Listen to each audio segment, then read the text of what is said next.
a nós, pela palavra, pela exposição, por aquilo que vamos cantar, ó Deus, quando nesse diálogo contigo, vamos lembrar quem tu és, quem nós somos, o que fizeste por nós e tudo aquilo que disseste ainda hás de fazer. Por isso, guarda-nos, ó Deus, na tua presença e sustenta-nos pela tua graça. Tu que és o Deus eterno, o Deus dos antigos, o soberano e excelso Criador. No nome de Jesus, nós oramos. Amém.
Tu seja o Deus e Pai de nosso Senhor Jesus Cristo, que segundo a sua grande misericórdia, nos regenerou para uma viva esperança, mediante a ressurreição de Jesus Cristo dentre os mortos, para uma herança que não pode ser destruída, que não fica manchada, que não murcha, e que está reservada nos céus para vocês, que são guardados pelo poder de Deus, mediante a fé, para a salvação preparada para ser revelada no último tempo. Nisso, vocês exultam, embora no presente, por breve tempo, se necessário, sejam contristados por várias provações, para que, uma vez confirmado o valor da fé que vocês têm, muito mais preciosa do que ouro perecível, mesmo apurado pelo fogo, resulte em louvor, glória e honra na revelação de Jesus Cristo. Mesmo sem tê-lo visto, vocês o amam, mesmo não o vendo agora, mas crendo nele, exultam com uma alegria indescritível e cheia de glória, obtendo o alvo dessa fé, a salvação da alma. Irmãos, essa exortação do apóstolo Pedro, muito preciosa para nós. Nós, no tempo presente, temos, sim, ainda que necessário, tempos, momentos de provações, de tristezas, que formam, que resultam na apuração da nossa fé. E assim crescemos, e por isso nós o adoramos. Oremos ao Senhor. Senhor, nosso Deus, nosso Pai, nós estamos aqui reunidos, ó Deus, na Tua presença, para podermos, ó Deus, prestar culto que só a Ti é devido, ó Pai. Te exaltamos, Te glorificamos e bendizemos o Teu santo nome por tudo que Tu és, ó Deus, por toda a Tua criação, por todas as coisas, ó Deus, que o Senhor tem feito, ó Deus. Porque o Senhor sustém todas as coisas que o Senhor criaste, como o Senhor sustenta, ó Deus, a nossa fé e o nosso caminho em direção a Ti, ó Pai. Te louvamos e te agradecemos, ó Deus, pela obra maravilhosa de Cristo, ó Deus, que nos resgatou das trevas para a sua maravilhosa luz e que o Senhor nos sustenta, ó Deus, para podermos proclamar o Teu Evangelho àquelas pessoas que precisam ouvir da Tua salvação.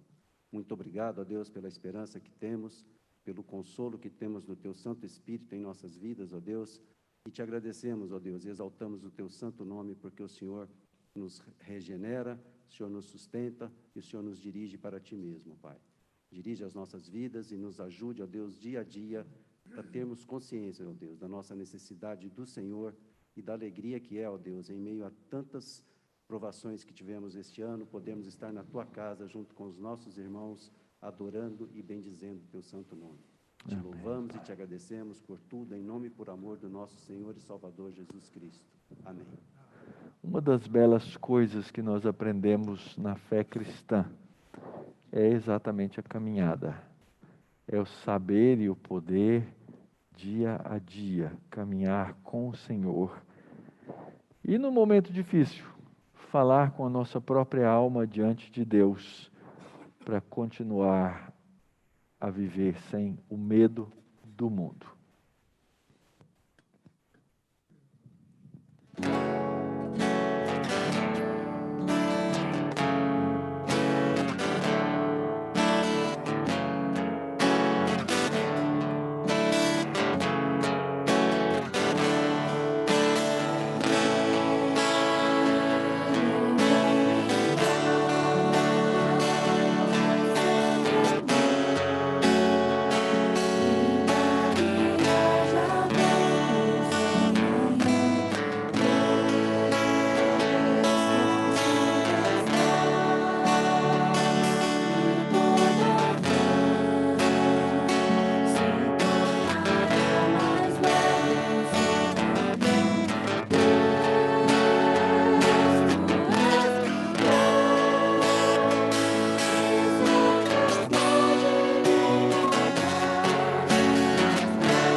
nós temos estudado no livro de Êxodo sobre todo o estabelecimento da presença de Deus no meio do povo, por meio do tabernáculo e por meio do sacerdócio. E todas aquelas coisas, elas apontam para um sumo sacerdote que veio e que substituiu todas aquelas coisas. E diz assim o texto de Hebreus no capítulo 4, a partir do verso 14. Tendo, pois, Jesus, o Filho de Deus, como grande sumo sacerdote que adentrou os céus, conservemos firmes a nossa confissão, porque não temos um sumo sacerdote que não possa se compadecer das nossas fraquezas. Pelo contrário, ele foi tentado em todas as coisas, à nossa semelhança, mas sem pecado. Portanto, aproximemo-nos do trono da graça com confiança, a fim de recebermos misericórdia e encontrarmos graça para ajuda em momento oportuno. Nós já recebemos, irmãos, o grande sacrifício de Cristo. Nós já fomos remidos pelo sangue desse maravilhoso Redentor, mas nós continuamos pecadores. E nós carecemos de receber graça sobre graça no perdão dos pecados. Por isso nós vamos agora orar, confessando, colocando o nosso coração na presença do Senhor e rogando a sua misericórdia. Senhor Jesus Cristo, eis aqui a sua igreja, Senhor. A sua igreja que está esperançosa de ser santa, imaculada, sem mancha, sem pecado. Que está esperançosa por aquele grande dia onde o pecado será arrancado do nosso meio e o Senhor habitará eternamente conosco. E nós o veremos como o Senhor é e seremos como o Senhor é, santo. Senhor, até este dia nós reconhecemos que somos pecadores, que somos manchados, que somos contaminados no nosso mais íntimo ser, os nossos pensamentos, as nossas palavras, Senhor. Todas estão contaminadas. E se não for o sangue do seu Filho, se não for o sangue do Cordeiro Santo que tira o pecado do mundo, nós nem estaríamos aqui. Se não for o sangue que foi derramado naquela cruz e que nos purifica de todo pecado, se não fosse essa certeza que nós temos, Senhor, nós não teríamos ousadia de chegar ao trono desta graça. Nós confessamos quem somos e confessamos quem o Senhor é, o único que pode nos limpar, o único santo e perfeito, o único que pode tirar as nossas imperfeições, o único que pode tirar as nossas limitações, o único que pode abrir o caminho ao trono do Pai, o único que pode perdoar os nossos pecados. Nós estamos aqui, Senhor, confiantes de que o Senhor nos ouve pela mediação de Jesus Cristo, seu Filho amado, e de que o Senhor nos consola por meio do seu Espírito que habita em nós e que se move no meio da sua igreja. Nós oramos e te agradecemos, confiantes do seu perdão.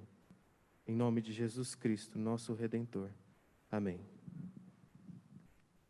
Esse Senhor sonda, vê coração, prova nossas vidas e a parte da nossa oração diante de Deus. Que Ele faça essas coisas por nós, o seu povo. Que Ele use de graça e de misericórdia para nos trazer esse perdão.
Queridos, nós vamos continuar então a exposição da Sagrada Escritura, caminhando para o final da exposição do livro do Êxodo. Hoje nós vamos ver que o tabernáculo ficou pronto. Nós vamos ver que aquele povo obedeceu a Deus e seguiu todas as instruções que o Senhor Deus havia passado. E nós vamos fazer isso através da leitura e da exposição do capítulo 39 do livro do Êxodo. Vamos, antes de orarmos, antes de lermos o capítulo, o início do texto diz assim: fizeram também de pano azul, púrpura e carmesim as vestes, finamente tecidas, para ministrar no santuário, e também fizeram as vestes sagradas para Arão, como o Senhor havia ordenado a Moisés. Oremos. Senhor, nós te agradecemos pelo teu cuidado, pela tua providência. Te agradecemos, pois o Senhor nos permite nos reunirmos como teu povo nessa manhã para ouvirmos a exposição da tua palavra, para cultuarmos ao Senhor. E nós queremos pedir a ti, ó Pai, que tenha misericórdia de nós, que o Senhor nos ensine a vivermos de acordo com a tua soberana vontade, e que o Senhor nos ensine a amarmos a tua palavra e a vivermos segundo cada um dos teus ensinamentos. Essa oração que nós fazemos em nome do teu Filho amado, Jesus Cristo. Amém. Queridos, nos capítulos anteriores nós vimos uma repetição do que já havia acontecido. Então nós começamos a ver novamente o Moisés escrevendo e falando a respeito do tabernáculo do Senhor, descrevendo como seriam os objetos do santo lugar. Nós vimos como seriam as cortinas, aquilo que iria cobrir e cercar o tabernáculo. E agora, no início do capítulo 39, nós vemos a última descrição sendo feita, que faz relação ao capítulo 28 do livro do Êxodo. E depois os irmãos vão poder voltar ao capítulo 28, voltar lá no YouTube e ver detalhadamente as vestes do sacerdote, o significado de cada uma delas. Hoje não irei me deter em detalhes sobre a veste. Irei mostrar o significado delas e mostrar como elas apontam para o nosso Senhor Jesus Cristo. E depois eu convido vocês a ouvir, nós temos 2 sermões no capítulo 28, falando sobre as vestes e falando sobre a vontade do Senhor. O nosso capítulo, então, ele continua, e ele diz assim: fizeram a estola sacerdotal de ouro, pano azul, púrpura, carmesim e linho fino retorcido. De ouro batido fizeram lâminas finas e as cortaram em fios, para serem tecidos com o pano azul, a púrpura e carmesim, e o linho fino da obra de desenhista. Tinha 2 ombreiras que se uniam às suas 2 extremidades, e assim se uniam. O cinto de obra esmerada, que estava sobre a estola sacerdotal, era de obra igual, da mesma obra de ouro, pano azul, púrpura, carmesim e linho fino retorcido, segundo o Senhor havia ordenado a Moisés. Também se prepararam as pedras de ônix, engastadas em ouro, trabalhadas como quando se faz em sinete, como os nomes dos filhos de Israel. E puseram as 2 pedras nas ombreiras da estola sacerdotal, por pedras de memória aos filhos de Israel, segundo o Senhor havia ordenado a Moisés. Fizeram também o peitoral de obra esmerada, conforme a obra da estola sacerdotal, de ouro, pano azul, púrpura, carmesim e linho fino retorcido. O peitoral era quadrado e duplo, de 1 palmo era o seu comprimento e de 1 palmo dobrado era a sua largura. Colocaram nele engastes de pedras com 4 ordens de pedras. A ordem de sárdio, topázio e curbaculo era a primeira. A segunda ordem era de esmeralda, safira e diamante. A terceira ordem era de jacinto, ágata e ametista. E a quarta ordem era de berilo, ônix e jaspe. Elas eram guarnecidas de ouro nos seus engastes. As pedras eram conforme os nomes dos filhos de Israel. 12, segundo os seus nomes, eram esculpidas em forma de sinete. Cada uma com o seu nome para as 12 tribos. Fizeram para o peitoral correntes como pedras de obra trançada de ouro puro. Também fizeram para o peitoral 2 engastes de ouro e 2 argolas de ouro, e prenderam as 2 argolas nas extremidades do peitoral. E passaram as 2 correntes trançadas de ouro nas 2 argolas, nas extremidades do peitoral. Fixaram as outras 2 pontas das 2 correntes trançadas nos 2 engastes, e as puseram nas ombreiras da estola sacerdotal na frente dele. Fizeram também 2 argolas de ouro e as puseram nas 2 extremidades do peitoral, na sua borda inferior oposta à estola sacerdotal. Fizeram também mais 2 argolas de ouro e as puseram nas 2 ombreiras da estola sacerdotal, abaixo, na frente dele, perto de sua juntura, sobre o cinto de obra esmerada da estola sacerdotal. E ligaram o peitoral com as 2 argolas, as argolas da estola sacerdotal por cima com uma fita azul, para que estivesse sobre o cinto de obra esmerada da estola sacerdotal, e para que nunca o peitoral se separasse da estola sacerdotal, segundo o Senhor havia ordenado a Moisés. Fizeram também a sobrepeliz da estola sacerdotal, de obra tecida, toda de pano azul. No meio dela havia uma abertura, era rematada com a abertura de uma gola, para que não se rasgasse. Em toda a borda da sobrepeliz fizeram romãs de pano azul, carmesim e linho retorcido. Fizeram campainhas de ouro puro e as colocaram no meio das romãs, em toda a borda da sobrepeliz. Uma campainha e uma romã, outra campainha e outra romã, em toda a borda da sobrepeliz, para se usar ao ministrar, segundo o Senhor havia ordenado a Moisés. Fizeram também as túnicas de linho fino, de obra tecida, para Arão e seus filhos, e a mitra de linho fino, os turbantes de linho fino, os calções de linho fino retorcido, e o cinto de linho fino retorcido e de pano azul, de púrpura e de carmesim, obra de bordador, segundo o Senhor havia ordenado a Moisés. Também fizeram de ouro puro a lâmina da coroa sagrada, e nela gravaram a maneira de gravuras de sinete, santidade ao Senhor.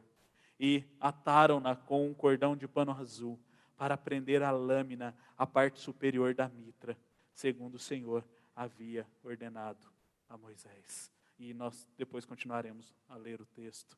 Queridos, o povo ele estava engajado na missão que o Senhor havia dado a eles. O Senhor havia ordenado àquele povo a edificação do tabernáculo. E o tabernáculo iria fazer visível a presença de Deus, a presença do Senhor na terra e no meio do seu povo. E depois de indas e vindas, aquele povo começa a construir o tabernáculo do Senhor. E aqui nós vemos essa última parte sendo descrita.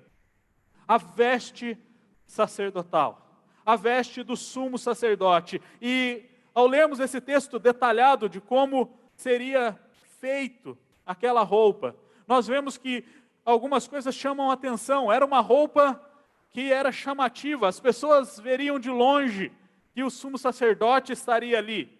Ele tinha uma roupa diferenciada, ele tinha uma roupa nova, com vários apetrechos, para o diferenciar do povo. E é interessante quando nós olhamos para os capítulos anteriores, nós vemos que este que vestiria esta roupa, havia alguns capítulos antes levado o povo a adorar um bezerro de ouro. E talvez nós possamos parar e perguntar, peraí, como assim? Como este homem pecador, miserável, que conduziu o povo à idolatria, pode se vestir agora para representar o povo diante do Senhor? Queridos, ele havia sido perdoado por Deus. E ele recebe então essa nova roupa com o sinal deste relacionamento com o Senhor. E quem olhasse para o sacerdote veria 4 itens principais que estariam no seu guarda-roupa e ele deveria usar ao fazer ali a sua atividade sacerdotal. A estola, o peitoral, o manto e o turbante. Quando nós olhamos para estas peças do vestuário do sacerdote, nós vemos que eles começam a produzir a estola. E a estola, ela era uma vestimenta incomum e que acabou se tornando um símbolo de todo o sacerdócio. Ela era uma espécie de um colete sem mangas, que o sacerdote então colocava por cima da sua túnica. E ela estava ligada em toda a sua roupa.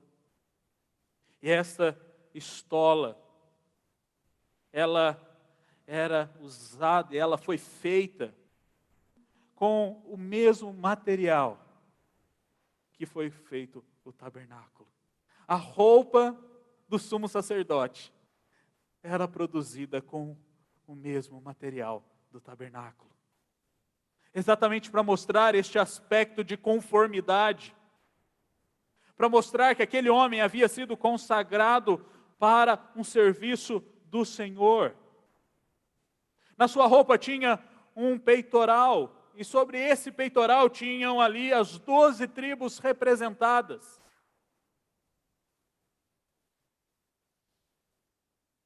Nessa roupa, ele tinha a sua túnica, também produzida com finos materiais. E algo que trazia ainda mais destaque ao sumo sacerdote era o seu turbante. Não pelo turbante em si, mas por causa de uma placa de ouro que tinha no seu turbante e que dizia: Santo ao Senhor. Santo ao Senhor. E essa era a maior glória do sumo sacerdote, pois o seu turbante tinha uma placa que resumia toda a sua vocação sacerdotal. E este era o atributo essencial do sumo sacerdote. Ele era santo para o povo diante de Deus. Ele estava representando um povo que não era santo, um povo que continuava pecando, que precisava de sacrifício, que precisava de alguém que intercedesse por eles, que precisava de alguém que fosse ao encontro de Deus, intercedendo por eles. E a função do sacerdote, então, por meio da sua roupa, nós vemos que ela representava que aquele homem deveria viver em santidade, porque ele representava o povo de Deus diante do Deus vivo e verdadeiro. E como sinal do ser santo e separado por Deus para essa função, ele não conseguia fazer por si mesmo, ele precisava ainda assim fazer sacrifícios para entrar na presença do Senhor. A sua vestimenta, ali sendo produzida com o mesmo material do tabernáculo, mostrava a glória do Senhor. E também representava beleza. E nós já vimos aqui, nos 2 últimos sermões, na produção do tabernáculo, que o Senhor também se importa com o belo. Por isso materiais tão finos, por isso pedras preciosas, por isso algo tão detalhado e tão cuidadoso. Porque tudo aquilo que o Senhor Deus faz é belo. Mas o sacerdote, ele continuava sendo um homem. E todos os sacerdotes que vieram após Arão continuaram sendo homens. E nós não temos nenhum deles no nosso meio hoje. Nós não temos nenhum deles vivo. Porque o seu sacerdócio apontava para aquele que Hebreus chama do grande sumo sacerdote. Queridos, por todas as semelhanças entre o sumo sacerdote do Êxodo e o grande sumo sacerdote da nossa salvação, o que é mais importante de notarmos, de vermos, é que Jesus ele é superior em todos os sentidos.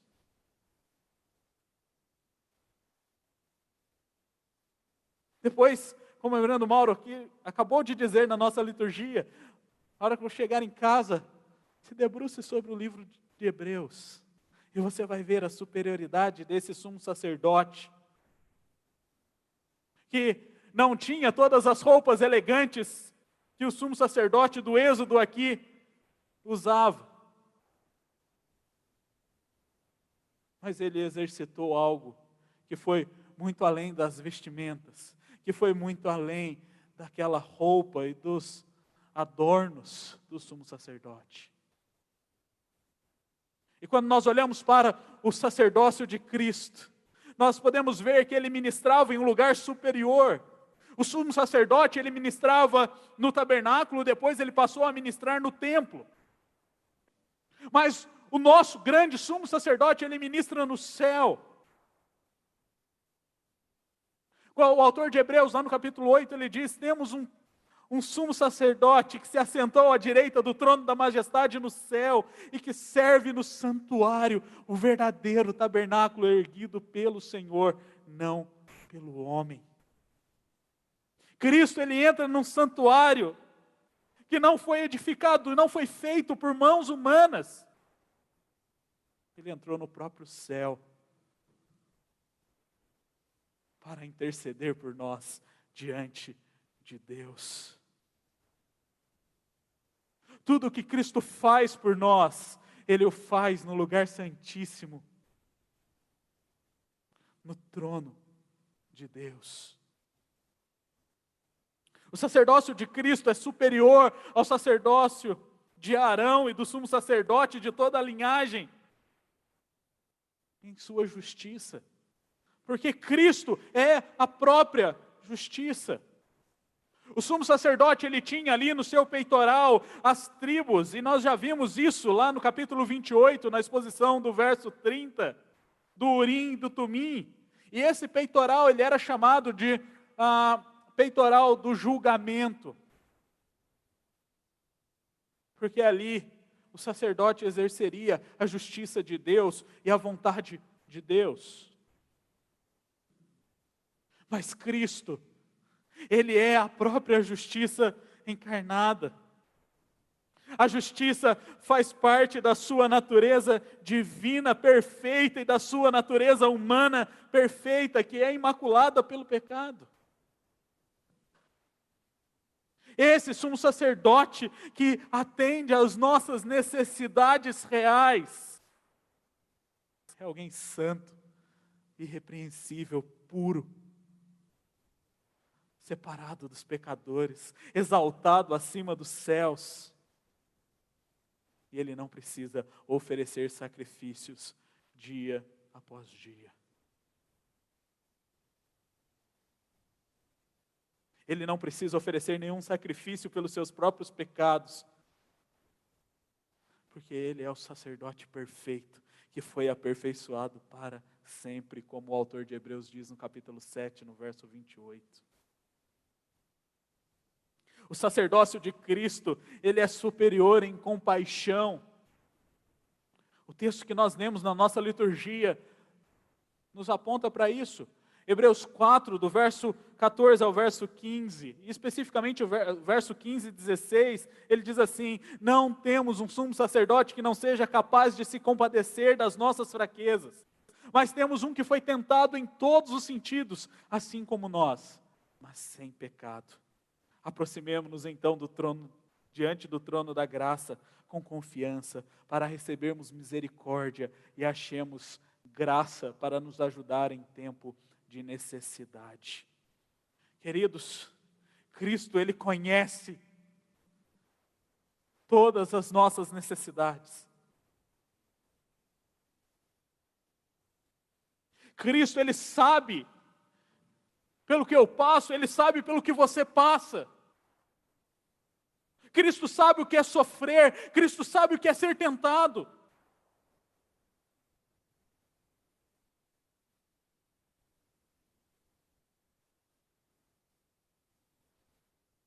Cristo vai além, e Ele sabe de algo, e Ele experimentou algo que pela sua graça e pela sua misericórdia, nós não experimentaremos.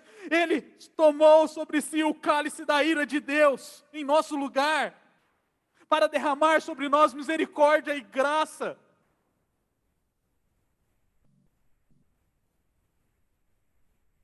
Pecadores miseráveis, homens indignos,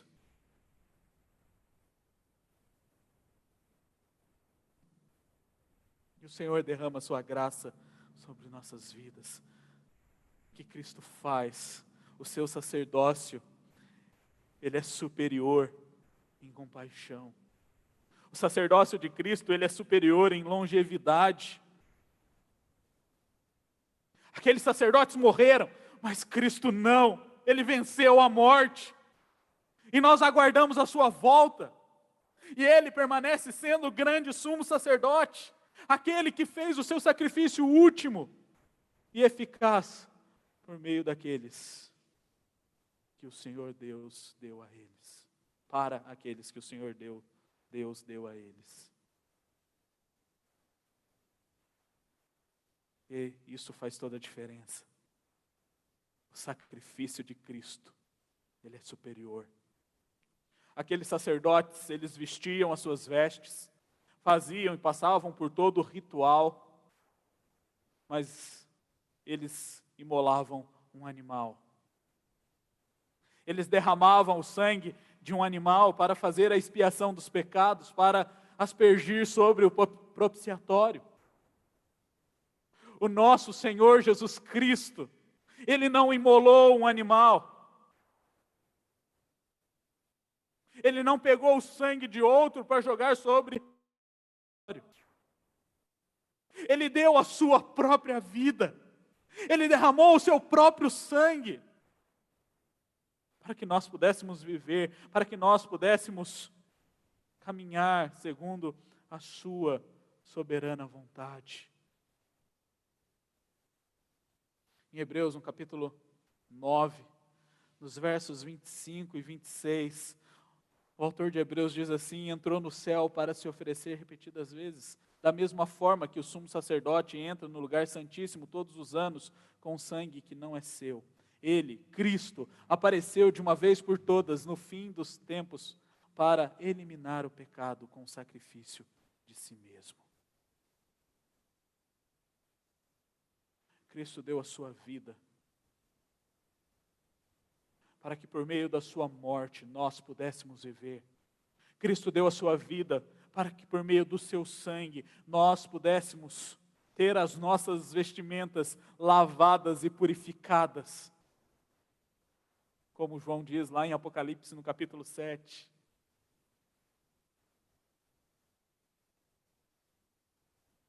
Esse é o Deus que nós servimos.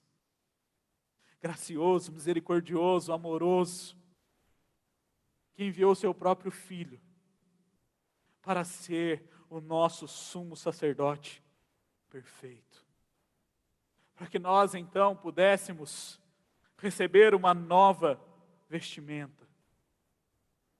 E essa é a ilustração que Paulo usa diversas vezes nas suas epístolas. Ele vai dizer que nós devemos nos despir do velho homem, nós devemos tirar as roupas do velho homem e nos revestirmos como eleitos de Deus, santos, amados no Senhor Jesus Cristo. E nós recebemos essa nova vestimenta. Através da obra e do sacrifício de Cristo, nós somos separados para o sacerdócio real. 1 Pedro, capítulo 2, verso 9.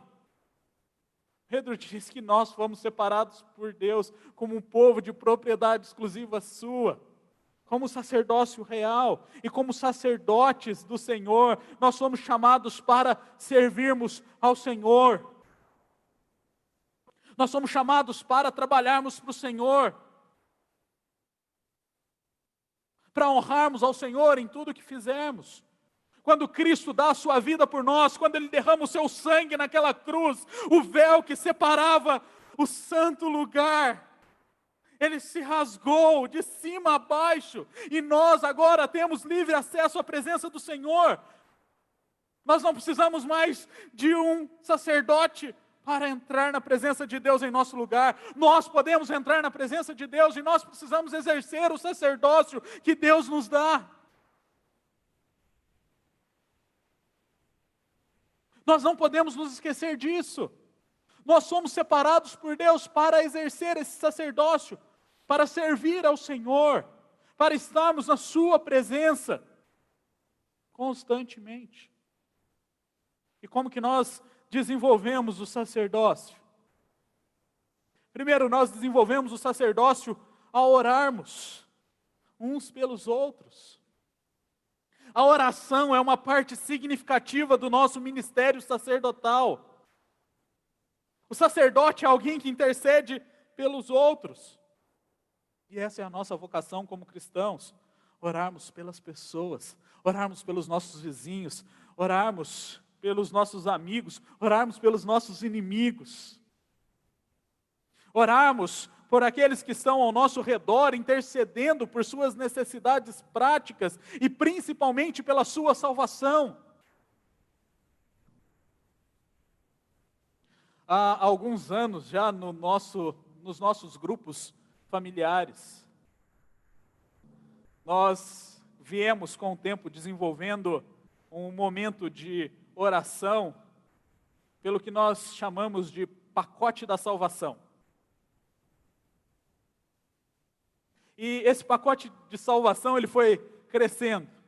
Ele começou lá atrás, com um nome, 2 nomes, 3 nomes.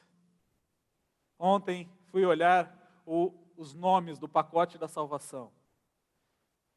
E toda semana nós oramos por 19 pessoas, familiares, amigos, daqueles que vieram pedindo no decorrer desse tempo. 19 pessoas. Algumas já saíram dessa lista. Outros entraram nessa lista. Queridos, como sacerdotes, nós temos a função de orarmos pela salvação daqueles que nos cercam. Nós temos que orar para que o Evangelho seja pregado. Como sacerdote, nós desenvolvemos esse ministério ao adorarmos e cultuarmos a Deus. Isso aqui faz parte do nosso ministério sacerdotal. Estarmos reunidos como povo de Deus para adorarmos e cultuarmos ao Senhor faz parte deste chamado. E nós não podemos negligenciá-lo. Nós não podemos ficar confortavelmente ali sentados no nosso sofá, longe da vida da igreja. Nós precisamos do corpo. Como sacerdotes, nós somos chamados para vivermos em santidade.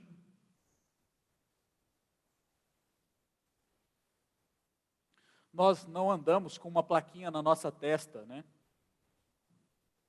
Santo ao Senhor. Talvez uma sugestão, né? Poderíamos colocar a plaquinha na máscara, né? Todo mundo agora anda com máscara, chama atenção. A nossa santidade, ela não é definida por uma plaquinha. A nossa santidade, ela é mostrada, exposta através da nossa vida.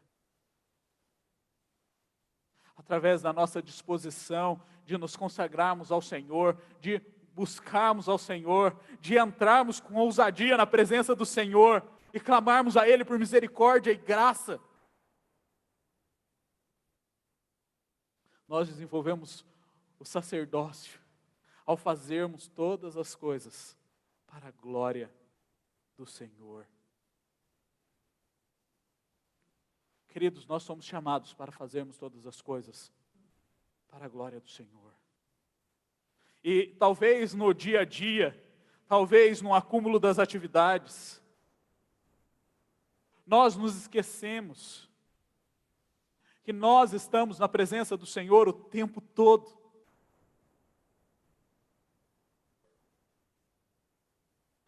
O véu se rasgou. Nós temos livre acesso à presença do Senhor por causa da obra sacrificial de Cristo.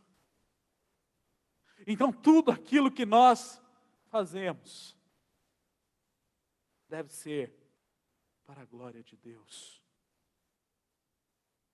Tudo deve ser para que o nome do Senhor seja engrandecido, para que o nome do Senhor seja exaltado.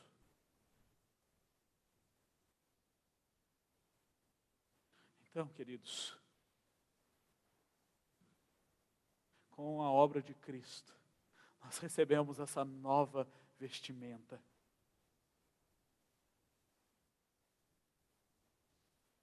Paulo, ao escrever aos Colossenses, no capítulo 3, ele vai falar dessa nova vestimenta.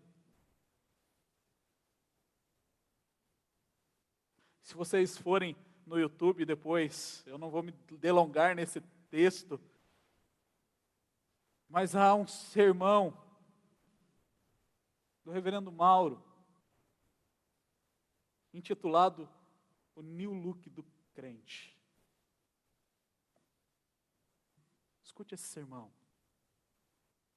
Veja essa nova vestimenta que você tem, essa nova roupa. E aqui talvez você já tenha tido a experiência, ou ainda tem essa experiência, de, ao comprar uma roupa nova, bonita, querer usá-la, né? Para mostrar para as pessoas, para que as pessoas vejam. Hoje eu estou até de paletó, né? Olha para vocês verem. Minha filha chegou e falou, tá lindão, papai. Então, tá aqui, queridos. Ela falou, Raul. Queridos, isso aqui não mostra a minha santidade. Eu podia colocar uma gravata que continuaria não mostrando o tamanho da minha santidade. Porque a minha santidade não é definida por roupa. A minha santidade é definida pela minha vida com Deus. Vivendo esta nova roupa que Ele me dá.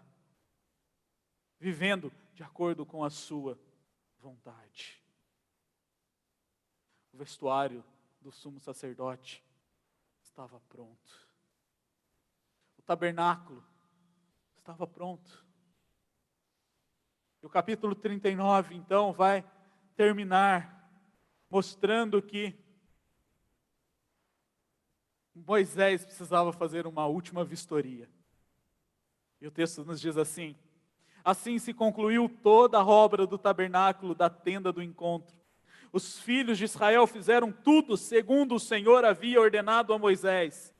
Depois trouxeram a Moisés o tabernáculo, a tenda e todos os seus pertences, os seus colchetes, as suas tábuas, as suas vigas superiores, as suas colunas, as suas bases, a cobertura de peles de carneiro tingidas de vermelho, a cobertura de peles finas e o véu do cortinado, a arca do testemunho, os seus cabos e o propiciatório, a mesa com todos os seus utensílios e os pães da propiciação, o candelabro de ouro puro com as suas lâmpadas, as lâmpadas colocadas em ordem, todos os seus utensílios e o azeite para a iluminação. Também o altar de couro, o óleo da unção, o incenso aromático e o cortinado da porta da tenda. O altar de bronze, a sua grelha de bronze, os seus cabos e todos os seus utensílios, a bacia e o seu suporte. As cortinas do átrio, as suas colunas, as suas bases, o cortinado para a porta do átrio, as suas cordas, os seus pregos e todos os utensílios do serviço do tabernáculo para a tenda do encontro. As vestes finalmente tecidas para ministrar no santuário, as vestes sagradas do sacerdote Arão e as vestes de seus filhos para oficiarem como sacerdotes. Tudo segundo havia ordenado a Moisés. Assim fizeram os filhos de Israel toda a obra. Moisés examinou toda a obra e viu que a tinham feito segundo o Senhor havia ordenado. Assim a fizeram e Moisés os abençoou. Queridos, o nosso texto, ele se conclui mostrando que toda a obra foi concluída.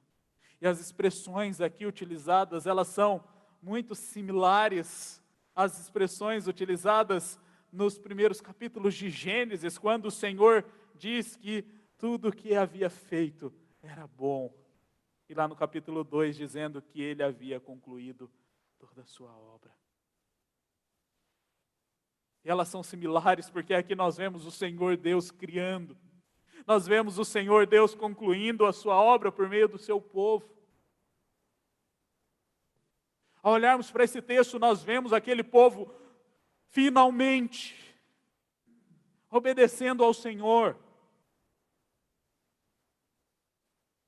observando cada item, cada detalhe. Na revisão final, Moisés, ele passa olhando todos os itens. Não sabemos como ele fez isso, se ele tinha uma prancheta na mão, fazendo um checklist. Mas o texto diz que ele olhou cada um destes itens apresentados. Ele examinou minuciosamente toda a obra e viu que aqueles homens haviam feito segundo a vontade, segundo o que o Senhor havia ordenado, segundo a sua vontade. E Moisés, o representante, aquele que estava intercedendo, o mediador, aquele que havia recebido a ordem do Senhor e transmitido a ordem ao povo, ele abençoa todos aqueles objetos. Ele abençoa toda a obra daquele povo. Semana que vem nós vamos ver, então, aquele povo levantando o tabernáculo e praticando aquilo que o Senhor havia ordenado. E nós o que faremos? Primeiro, lembre-se dessas 3 coisas. Jesus é o grande sumo sacerdote. Ele te concede livre acesso à presença de Deus. E você recebe uma nova vestimenta por meio da sua obra. Nós não podemos nos esquecer disso em nenhum momento, em nenhum segundo das nossas vidas. Nós somos o que somos, nós temos o que temos, nós fazemos o que fazemos, por causa da graça de Deus derramada sobre nós, por intermédio do seu Filho, que morreu numa cruz por nós. Nós não podemos nos esquecer do Evangelho. Nós não podemos nos esquecer que nós somos nova criatura em Cristo Jesus. E lembrando, ao nos lembrarmos dessas coisas, o que nós devemos fazer de maneira prática? Primeiro, nós precisamos nos submeter ao senhorio de Cristo. Como que eu faço isso? 2 situações. Primeira, se você não professou a Cristo como Senhor e Salvador da sua vida, se você, ao olhar para a obra sacerdotal de Cristo, ao olhar para a sua obra naquela cruz, ainda não entregou a sua vida a Ele, faça-o. Faça. Olhe para a cruz e diga: Senhor, eu sou um pecador miserável que necessito da sua graça. Eu sou um pecador miserável que necessito do seu sangue. Porque só por meio de ti eu terei acesso aos céus por toda a eternidade. segunda situação. Se você já fez a primeira situação, lembre-se que o Senhor morreu por você. E por todas as áreas da sua vida. E você precisa submetê-las ao senhorio de Cristo. Cristo não reina somente na sua parte espiritual. Cristo não reina só na reunião pública do domingo. Cristo deve ser o Senhor da sua vida em todo o tempo. Aqui dentro e a hora que você sai daqui. No seu lar e no seu trabalho.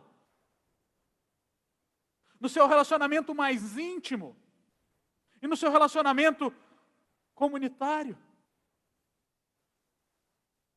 Entregue todas as áreas da sua vida ao Senhor. E deixe que Ele controle e governe todas as áreas da sua vida. Não tente assumir um controle que você nunca teve e nunca terá. Porque você é o que é, você tem o que tem, você faz o que faz por causa de Cristo. Segundo, viva todos os seus dias diante do Senhor. Há uma expressão que resume essa frase, né? Viva corandel. Lembre-se que você tem acesso à presença do Senhor. Lembre-se que o Senhor está presente o tempo todo. Lembre-se do Salmo 139, em que o salmista diz: para onde me ausentarei do teu espírito? Para onde fugirei da tua face? Se tomo as asas da alvorada e me detenho nos confins dos mares, ainda lá haverá de me guiar a tua destra. Se faço a minha cama no mais profundo abismo, ainda lá o Senhor irá me sustentar. Querido, você não vive um segundo da sua vida, um milésimo de segundo da sua vida, longe da presença de Deus.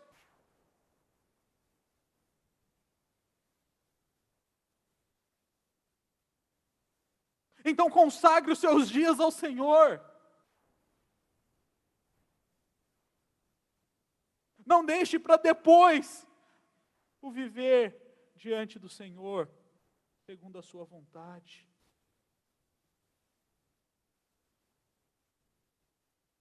Terceiro, faça todas as coisas para a glória de Deus, segundo a tua vontade, segundo a sua vontade. Há uma frase usada muito, e só esta semana eu vi ela sendo citada 3 vezes. Melhor feito do que perfeito, ou antes feito do que perfeito. Queridos, esse não é o padrão de Deus.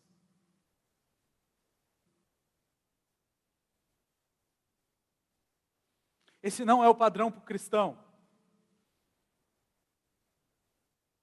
Como servos do Senhor, nós vimos aqui detalhadamente como aqueles homens levantaram o tabernáculo, como eles fizeram cada uma das peças, como eles fizeram cada das cortinas, cada uma das coberturas, como eles fizeram cada peça da roupa de Arão. Nós lemos, e aqui vocês não têm desculpa de falarem assim: eu não sei como é que eles fizeram. Nós lemos todos os versículos. Vocês viram cada medida, cada material que era usado. O padrão do Senhor é melhor feito e feito com excelência, feito para a glória do Senhor. Na Escritura nós temos várias advertências ao não começarmos algo e deixarmos e abandonarmos. Querido, nós somos chamados para glorificarmos a Deus naquilo que fazemos. Então faça com excelência. E o que é fazer com excelência? É fazer obedecendo à vontade de Deus, para que Ele seja glorificado.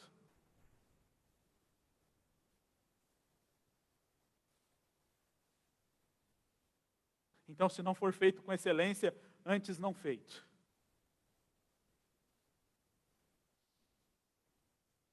Queridos, sirvam ao Senhor para a sua glória.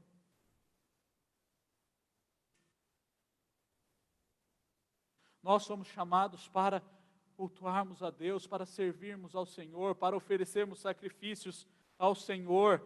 Paulo em Romanos vai dizer que nós somos sacrifícios vivos ao Senhor, e ao nos oferecermos como sacrifícios vivos, nós cultuamos a Deus.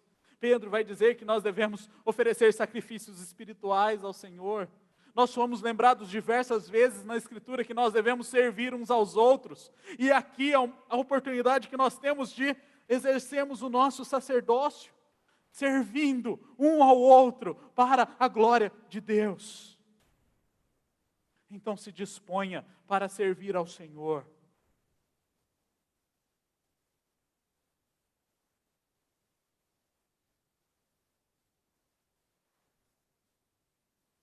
Se disponha para viver comunitariamente, honrando ao Senhor para a sua glória.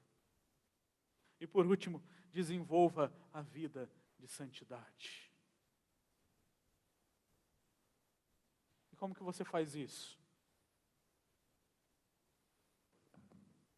Conhecendo a vontade do Senhor. Você não desenvolve a sua vida de santidade colocando uma placa na sua máscara dizendo santo ao Senhor.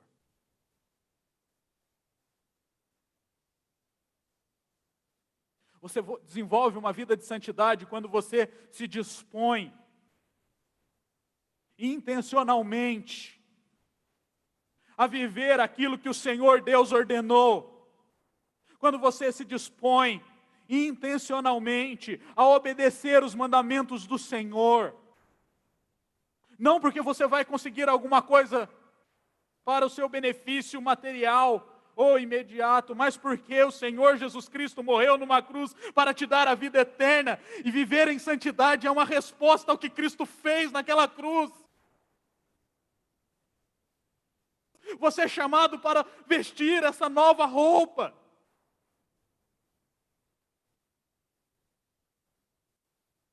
Então revista-se. Revista-se. Honre ao Senhor através da sua vida. Desenvolva um relacionamento íntimo com o Senhor, que será visto não por meio de um turbante ou de uma placa na sua máscara, mas que será visto por meio da sua disposição de pregar o Evangelho.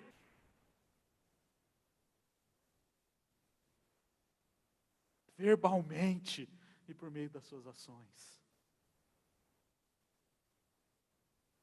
Verbalmente por meio do seu estilo de vida. Desenvolva a vida de santidade. Porque perante o trono do alto céu, nós temos um forte defensor, um sacerdote que em amor apela eterno pelos seus. Nós vamos nos levantar agora e nós iremos cantar este hino, nos lembrando da obra sacerdotal, sacrificial de Cristo, e nos lembrando que por meio dele nós podemos viver e podemos viver em santidade.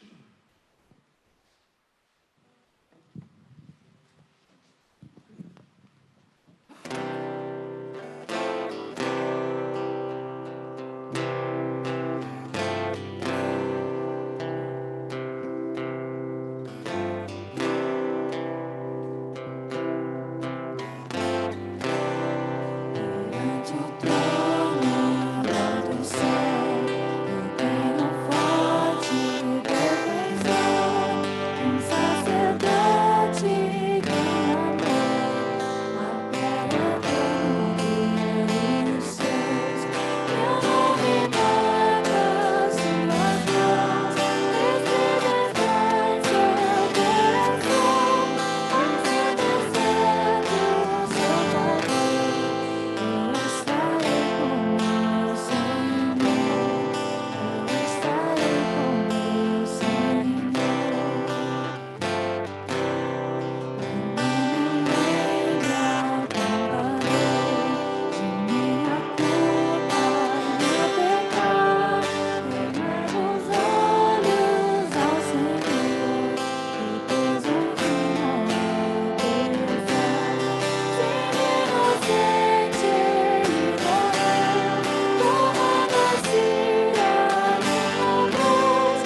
Oremos. Pai Santo e bendito, nós somos gratos, ó Deus, pela Tua palavra. Somos gratos, ó Deus, pela obra do Teu Filho Jesus, o perfeito sumo sacerdote. Somos gratos, ó Deus, pela obra do Espírito Santo, que aplica toda essa verdade, toda essa graça, toda essa misericórdia sobre a vida de homens, mulheres, jovens, crianças, velhos, imperfeitos, a fim de que não mais vivamos, mas vivendo em Cristo, agora, ó Deus, sejamos por Ti mesmo aperfeiçoados, para que possamos, ó Deus, caminhar na direção das boas obras que o Senhor preparou de antemão para que nós as fizéssemos em Teu nome. E assim, ó Deus, confessos que somos na nossa imperfeição e fraqueza, nos debruçamos, nos apoiamos sobre as perfeições do Senhor para realizar a obra perfeita que é Tua, Pai. Assim, ó Deus, usa de misericórdia sobre nós. Ensina-nos, ó Deus, a usar constantemente essa vestimenta que nos foi dada, essa vestimenta que pertence ao Teu Filho Jesus, para que caminhando no dia a dia da nossa vida, saibamos, ó Deus, nos portar de modo digno da vocação que recebemos no tratamento do nosso próximo, no tratamento do meu irmão, no tratamento de cada pessoa, na extensão do nosso coração diante do Senhor e diante do próximo, amando a Ti, Senhor, sobre todas as coisas e amando ao próximo como a Ti mesmo. Tem misericórdia, Pai, porque precisamos de todas essas coisas.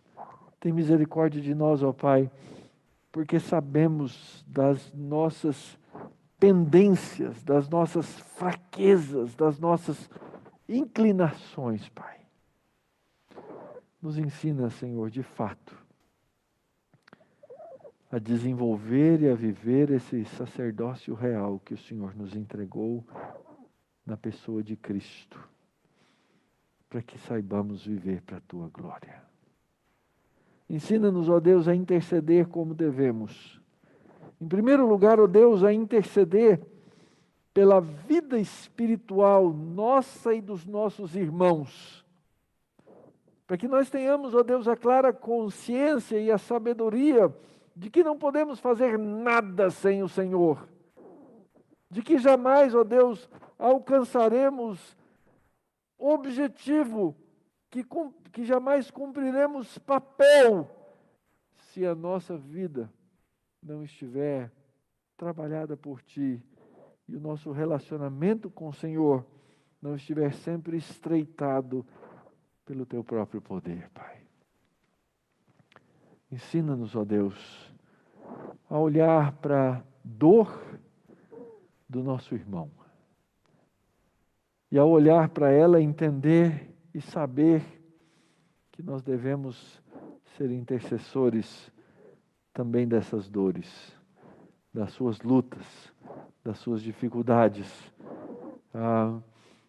até mesmo nas suas lutas espirituais, mas também, ó Deus, a sua luta familiar, a sua luta interior, a sua luta com as vicissitudes da vida, as dificuldades da vida. Nós oramos, ó Deus, nessa manhã, pela família do nosso irmão presbítero Caleb. Nós rogamos, ó Deus, que o consolo do Senhor esteja sobre todos eles na perda de um familiar. Oramos e agradecemos, ó Deus, por aqueles que estão também lutando pela sua saúde. Temos orado pela dona Leonair, pelo presbítero Pedro, e sabemos e temos boa notícia de que o Senhor tem cuidado deles. Oramos, ó Deus, pelos nossos filhos da aliança, os bebês que o Senhor trouxe para vida da nossa igreja nos tempos mais recentes.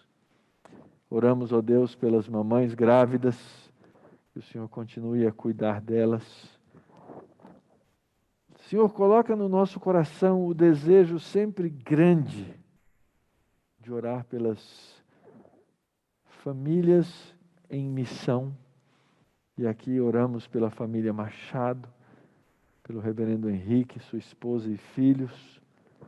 Que o Senhor os esteja cuidando e trabalhando suas vidas lá em Moçambique, Pai.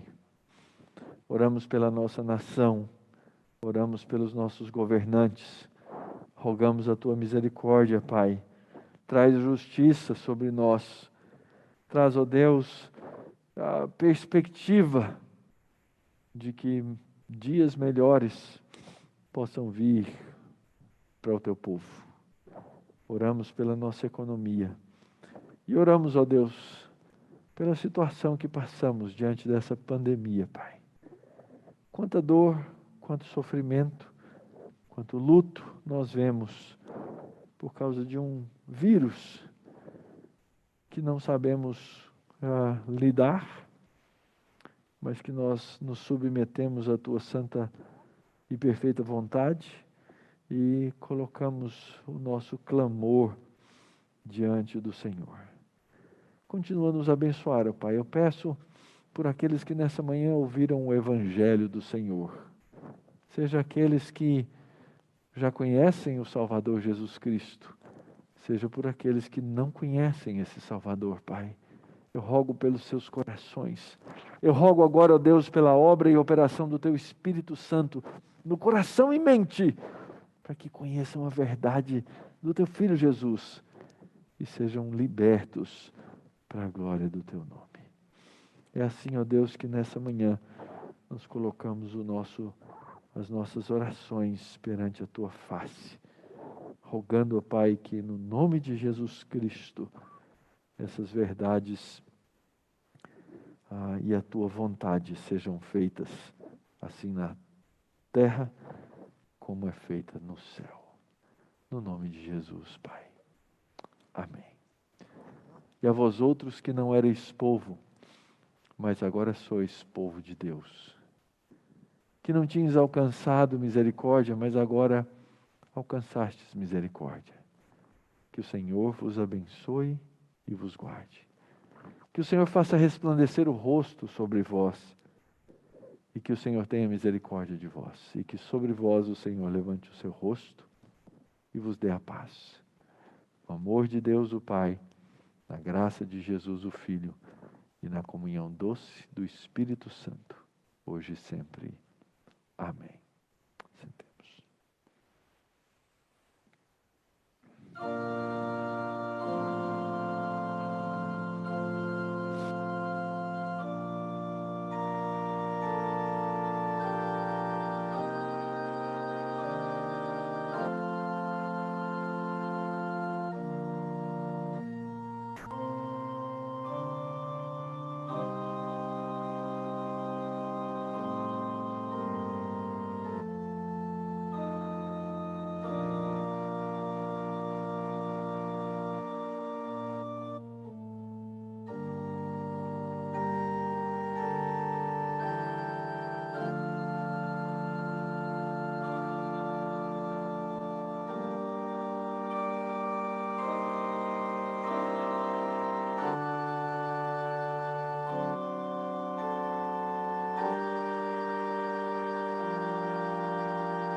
Muito bom recebê-los mais uma vez, vocês que nos visitam hoje e você que nos visita pela primeira vez, receba nosso cumprimento muito especial. Algumas pessoas chegaram depois que eu cumprimentei os visitantes, no comecinho, eu não tive a oportunidade de destacá-las.